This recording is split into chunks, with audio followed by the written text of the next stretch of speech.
Huyu hapa ameuliza hivi, je, mtu ambaye ameingia period ana uwezekano wa kushiriki tendo la ndoa alafu akapata ujauzito? Sasa hii inaweza ikawa kweli, na inakuwaje kweli? Kama hujanifollow hakikisha unifollow ili uweze kupata update mbalimbali. Sasa leo nitaenda kuelekeza vitu viwili ambavyo vinaweza vikasababisha yeye aweze kupata ujauzito akiwa period. Sasa kitu cha kwanza ni mzunguko wa mwanamke. Sawa? Hapa tunaangalia wale wanawake ambao wana mzunguko mfupi. Either mzunguko wa siku 21 mpaka siku 25.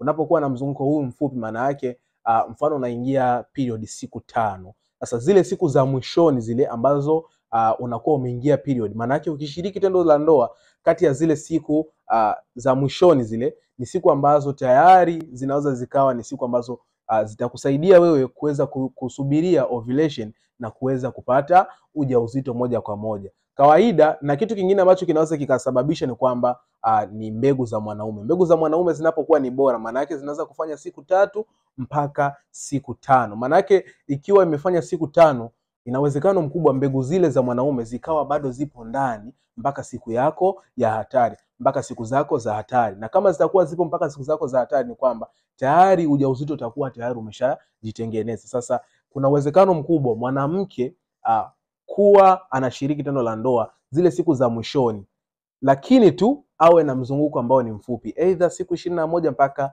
25. Ikiwa una mzunguko huo na ukawa unashiriki tendo la ndoa mwishoni wa period, maana yake hiyo inaweza ikakufanya wewe uweze kunasa ujauzito kirahisi. Lakini pia unatakiwa kufahamu ni vitu viwili ambavyo vinaweza kusababisha wewe mwanamke uweze kupata ujauzito kirahisi. Moja ni mzunguko wako, lakini mbili ni mbegu za mwanaume ambazo ni bora zaidi.